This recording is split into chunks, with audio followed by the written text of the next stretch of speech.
Hi friends, welcome to my channel. இன்றைக்கி நாம் வீட்லேயே எப்படி ஃப்ரெஷ்ஷாக சாம்பார் பவுடர் எப்படி அரைக்கிறதுன்னு தான் பார்க்க போகிறோம்.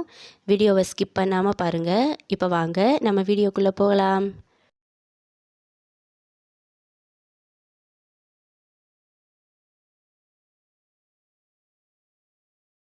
கால் கப் அளவு மல்லி எடுத்திருக்கேன், அதாவது தனியா. இதை வந்து லோ ஃப்ளேமில் நம்ம ரோஸ்ட் பண்ணிக்கலாம்.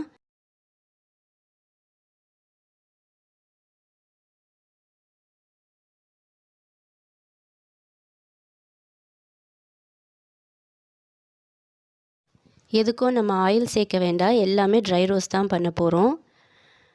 அடுத்து வந்து அரை ஸ்பூன் மிளகு, அரை ஸ்பூன் சீரகம், 1/4 ஸ்பூன் கடுகு, 1/4 ஸ்பூனுக்கோ கொஞ்சம் கம்மியாக வந்து வெந்தயம் ஆட் பண்ணிக்கிறேன். இதையும் நம்ம ட்ரை ரோஸ்ட் பண்ணிக்கலாம். எல்லாமே லோ ஃப்ளேமில் வச்சு நம்ம ரோஸ்ட் பண்ண போகிறோம். அடுத்து 1 ஸ்பூன் கடலைப்பருப்பு, 1 ஸ்பூன் உளுந்து அண்ட் 1 ஸ்பூன் வந்து துவரம்பருப்பு. இதையும் வந்து லோ ஃப்ளேமில் நம்ம ட்ரையாக ரோஸ்ட் பண்ணிக்கலாம். இந்த சாம்பார் பவுடர் வந்து 1 மந்த்து கிட்ட எனக்கு வந்துச்சுங்க. அதே மாதிரி நம்ம கிலோ கணக்கில் இந்த மாதிரி ரோஸ்ட் பண்ணி நம்ம ரைஸ் மில்லில் போய் அரைக்கிறத விட இந்த மாதிரி கொஞ்சம் கொஞ்சமாக நம்ம 1 மந்த்துக்கு இந்த மாதிரி அரைச்சோம்னா ஃப்ளேவரும் அதே மாதிரி இருக்கும், டேஸ்ட்டும் நல்லாயிருக்கும்.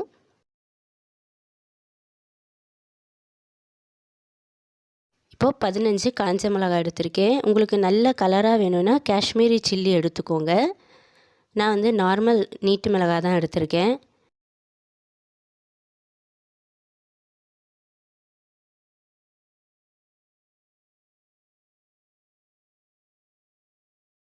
இப்போ வந்து ஒரு கைப்பிடி கருவேப்பிலை போட்டுக்கிறேன். இப்போ வந்து ஸ்டவ்வை ஆஃப் பண்ணிவிட்டு இந்த கருவேப்பிலையை அப்படியே விட்டுருங்க. அதுக்கப்புறம் வந்து நமக்கு இந்த மாதிரி கிறிஸ்பியாக முறுமுறுன்னு கிடைக்கும்.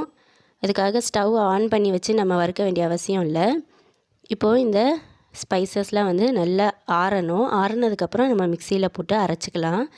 ஃபஸ்ட்டு வந்து காஞ்ச மிளகா போட்டு ஒரு சுற்றிட்டு அதுக்கப்புறம் வந்து அந்த மல்லி, கடலைப்பருப்பு அதெல்லாமே சேர்த்துக்கலாம்.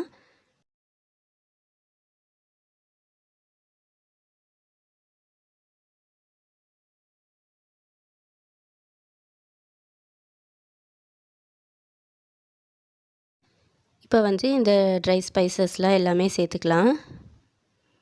இப்போது 1/2 ஸ்பூன் வந்து பெருங்காய பொடி, 1/2 ஸ்பூன் வந்து உப்பு அண்ட் 1/2 ஸ்பூன் வந்து மஞ்சள் தூள். இப்போ இது எல்லாத்தையும் போட்டு நம்ம மிக்சியில் அரைச்சிக்கலாம். ஏன் உப்பு சேர்க்குறோன்னா வந்து சீக்கிரம் வந்து இந்த மாதிரி பூச்சி பிடிக்காது, அதனால் இந்த மாதிரி ட்ரையாக அரைச்சிட்டோம். நம்மளோட இந்த சாம்பார் பொடி வந்து 3/4 கப் எனக்கு வந்திருக்கு. என்னோடய சேனலை புதுசாக பார்க்குறவங்களா இருந்தால் லைக் பண்ணுங்கள், ஷேர் பண்ணுங்கள், சப்ஸ்கிரைப் பண்ணுங்கள். பக்கத்தில் இருக்க பெல் ஐக்கான் கிளிக் பண்ணி ஆளுங்கிற ஆப்ஷன் கொடுத்துக்கோங்க. இந்த சாம்பார் பொடியை நீங்கள் வீட்டில் செய்து பார்த்துட்டு எப்படி இருந்துச்சுன்னு உங்கள் கமெண்ட்ஸ் எனக்கு கண்டிப்பாக சொல்லுங்கள்.